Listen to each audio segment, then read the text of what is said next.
Sa kalagitnaan ng kalagitnaan ng initan eh nasa tapat kasi kung nasa side ako ng medyo kita yung yung overlooking view ng city. So tutukan natin, ilipat ko ang camera. Alright, magandang hapon sa inyong lahat. Wala akong dalang camera kanina, pero bumalik ako para lang makapag video. Araw ng bigay ng kasi ngayon ng pamasko, something like that. So first December namin dito.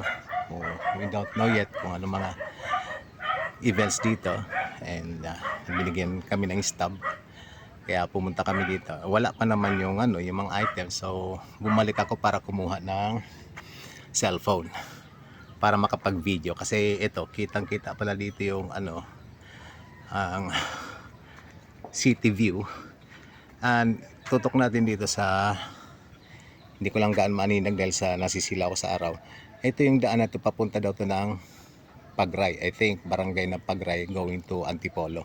So slope yan talaga pababa.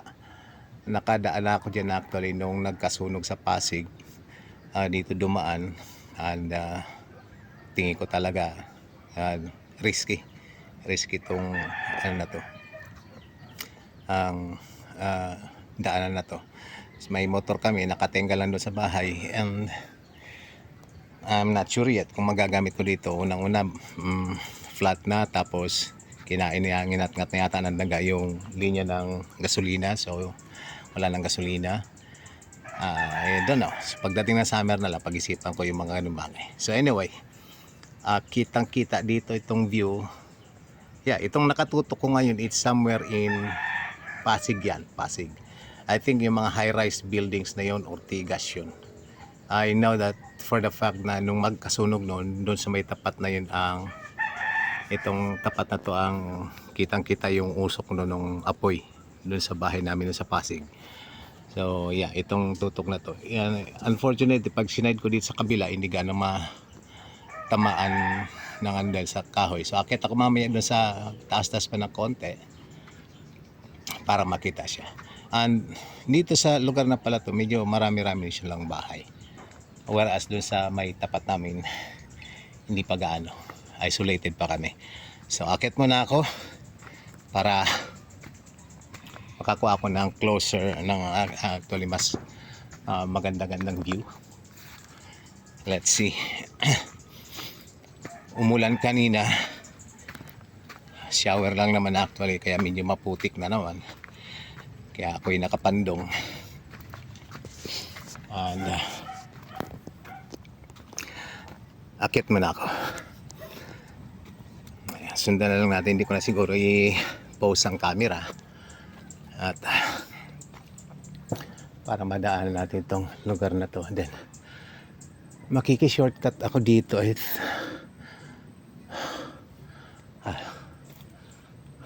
Doon na lang sa kabila. Medyo matarik. So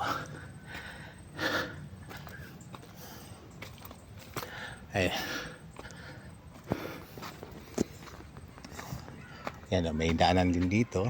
May mga bahay-bahay na din. Ngayon wala gaano tao. I guess dahil nga holiday seasons, maaaring nagsibabaan.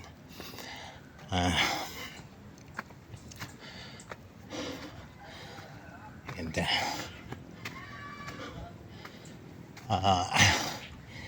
ito yung papunta dun sa ako lang ng konti yung sa side doon.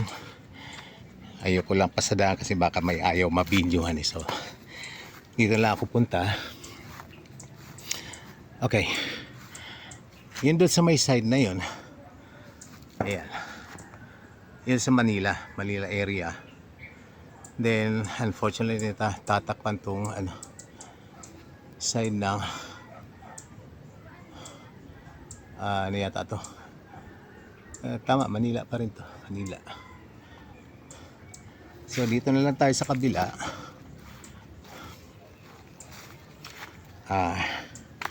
Wait lang, makidaan ako.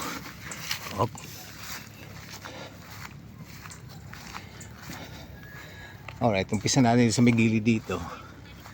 kung anong mapapasadahan ng ano ng video. So along that side, hindi ko na alam kung anong mga area na yon, but tutukan na lang natin, no? And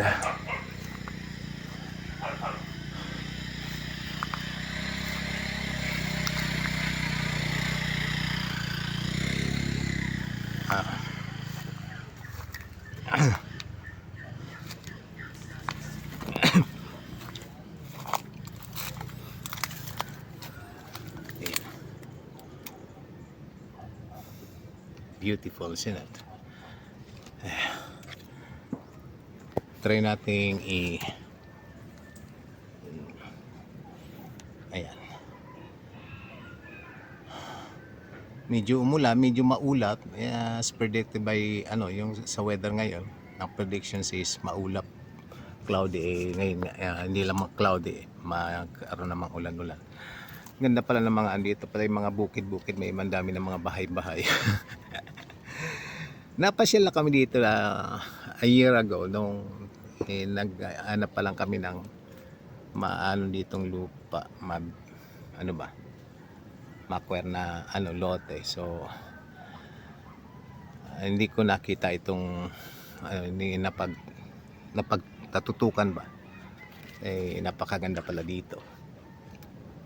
Ayan, so kuha na lang ako ng kuha lang ako ng video ngayon para meron naman akong souvenir na maipopost. Ayan, doon sa baba tingnan natin, dami na pala mga bahay-bahay. And ano na yan, yun yung part na yan is yung medyo pababa na yan ang Antipolo. Hindi pa yan kasi yung baba talaga doon sa baba pa doon, yun sa slopes doon. Pero kahit pababa yan, mataas pa rin yan kumpara doon sa Metro Manila. Ang address namin dito pala is Upper Kupang. Malaki ang Kupang, Antipolo, nahati sa dalawa, yung lower part and the upper part. So dito kami sa upper part, Upper Kupang. Ayan. So, bira kaming, siguro pag medyo hindi na kami gaanong busy, medyo papasyal-pasyal kami dito. Unfortunately sa ngayon talaga ang dami namin ginagawa. Kaya ayun, ngayon lang ako napasyal dahil nga dun sa merong yung mga pamaskong handog something. So yeah, kaya nagkaroon na ako ng pagkakataon na mag-video, kaya ito na to. And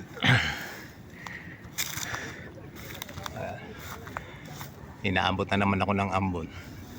Well, it's a shower. I guess it's a blessing, you know. I always take it as a blessing pag ganito mga shower.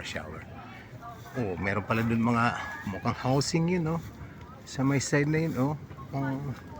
Parang ano kaya yung subdivision kasi yung mga mubong, let's see. Kita ba dito yung nakikita ko? I'm not really sure. Ayun. Ano kaya yun? Anyway,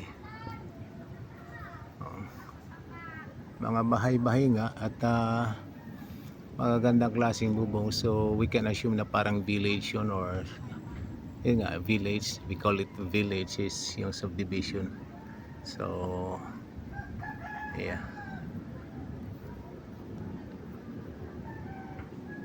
Ayun.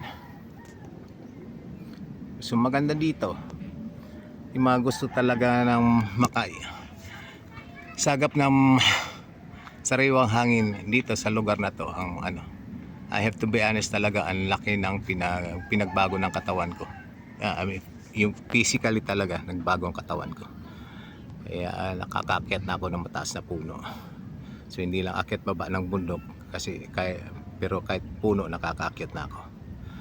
Kaya eto mga benefits ng maakyat ng bukid. So we went back to bukid. Yan. Yun. Kaya ang channel ko is Back to Bukid. Ito talagang purpose nun. We went back to bukid. Di ba? Kasi going back to bukid, iyon ang maranasan mo yung peace. ng buhay. Okay? O, di ba? Diyan sa city, ayan, talagang mainit, polluted ang hangin, inom ka ng tubig na alam mong fluoridated, paikot ka ng mga electrical posts, tapos mga towers ng internet, alam mong iba-ibang frequency na not very good sa katawan ng tao. Now, ang mga topic kasi ng concern ko ngayon is all about the spiritual one. Kaya more concerned ako dun sa connectivity dun sa sa ibang realm.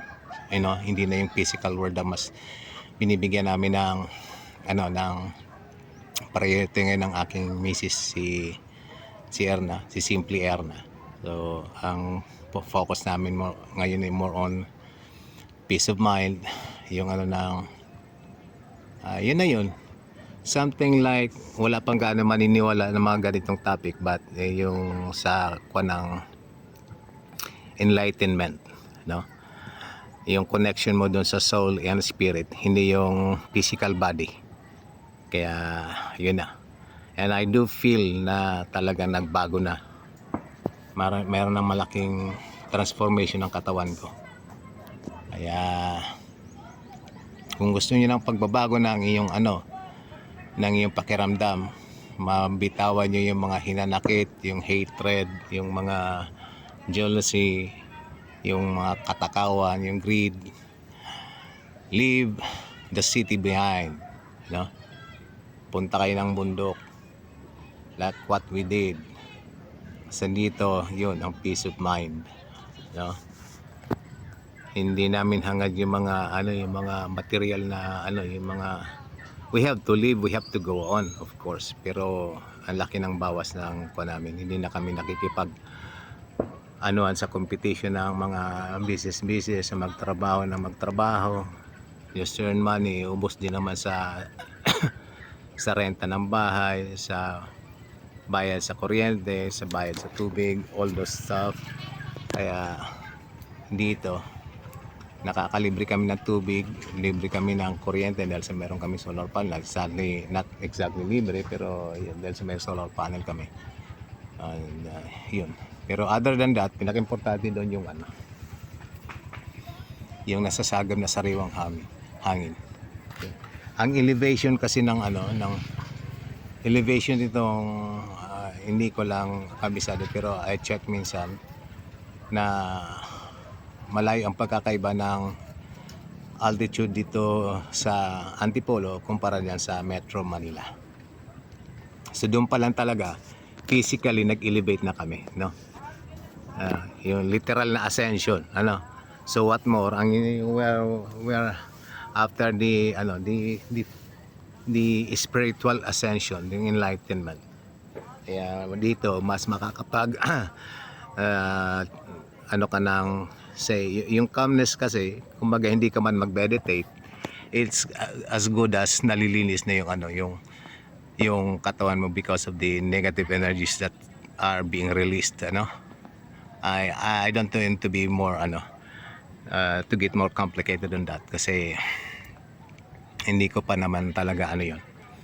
It's not yet my kind of my forte, it's not my cup of tea, but I'm going there because mas interesado na ako ngayon sa mga ganung topic. So we have to leave the competition behind and the miseries.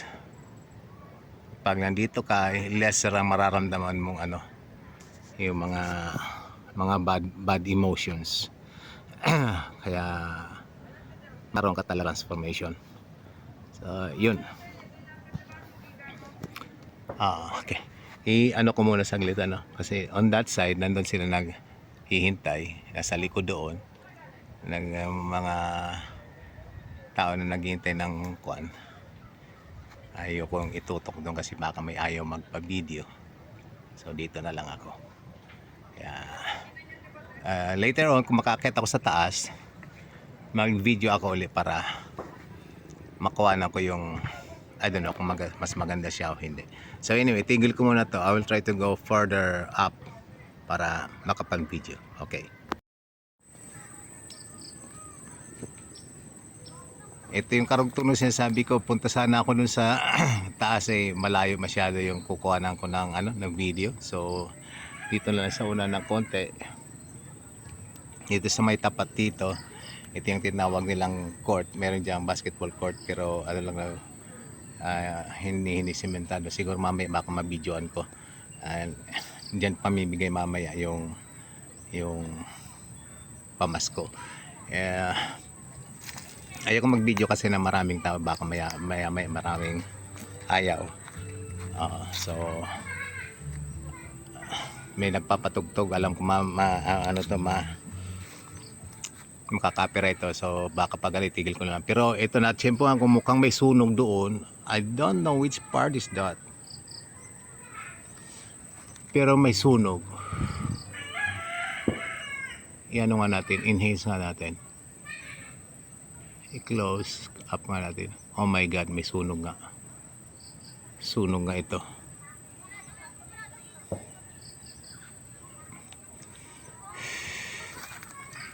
Sunog ito.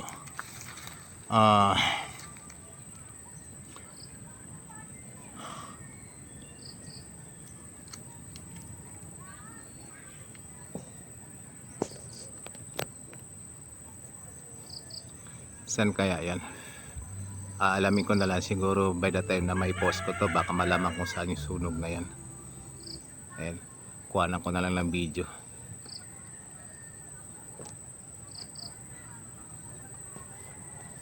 Yan ang problema sa sa city, sa Metro Manila, dahil ayan, sunugin. Pag may nasunog niya, maraming damage sigurado. Punta ako sa baba dahil may nagpapatugtog dito. Ayoko lang makaka-copyright na wala namang unwarranted na copyright, hindi naman dapat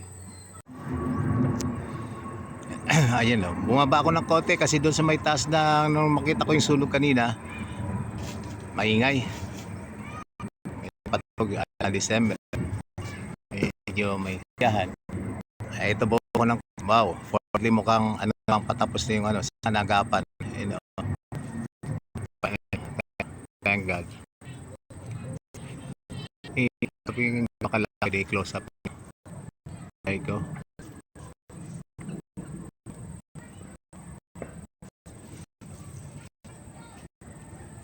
I don't know which is that. Pero parang yung Big City, so assume makapasa yun uli man. Kasi mga building, may rise building yung yun or Giga Center yun busy center. Saan banda yan? Ayun saan kaya yan? Alam ko lang area yan. Ano lang yan Kasi nung nakasunog nung March dito sa may side dito yung yung nagkasunog, so yun talaga yung sa amin Pasig yun So dito sa Metro baka nga talaga yun. Makati. I think Makati doon na yun sa may area doon baka talaga, duda ko talaga. Baka mali ako, baka Makati yun, baka rest building ng Makati yun, I'm not sure. So baka yung doon side na yun, okay. Baka dito sa side na to ang BGC. Doon siguro Makati, mas matataas na building. BGC, dito yung Ortigas pala, Ortigas Busy Center ito. Litan nga natin.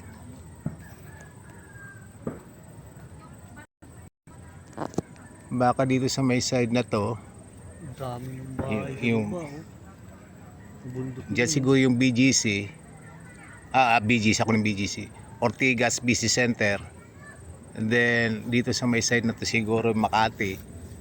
Yung doon sa Makati Busy Center. Baka itong side na to doon na napopoint ng daliri ko, baka doon na sa Taguig. Yung sa BGC, Okay. Okay, so malamang nga yun. Pasig nga yun na naman na may umusok ngayon na may sunog. Malakas yan kanina Humihina na eh. So sana nga naapulan na yung sunog na yan. Ayun, December pa lang si ano naman na sunog, lalo na yung pagdating ng ano ng summer. Sa Fire Prevention Month. So anyway, umaambon-ambon at ano ipahinga ko na siguro itong pagbibideo ko at hindi rin gaano kagandahan yung ano lang ko at medyo maulap siya. Maulap. But at least nagkaroon ako ng chance na makapag-video. Ngayon. So tigil ko na lang muna to.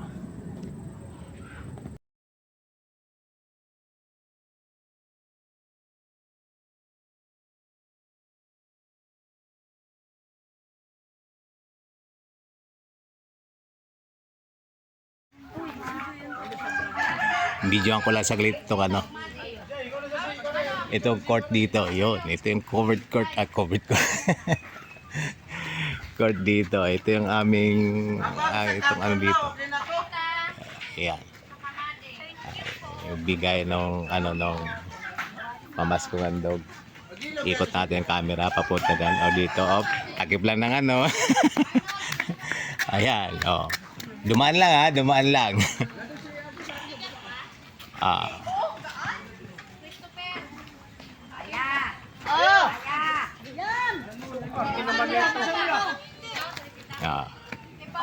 Ayan, para mayroon akong souvenir ng ano ng area na to. Alright. Ano naman dito?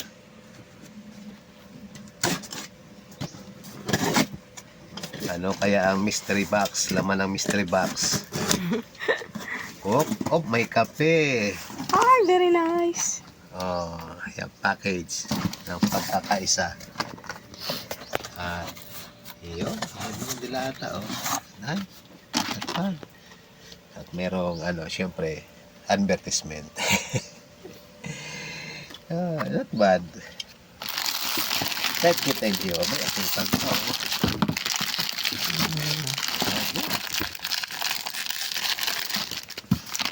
Mas binigyan talaga ng priority yung mga dilata-dilata. Para mauulat. Tama. Yep, I like it. Good. Thank you. Merry Christmas.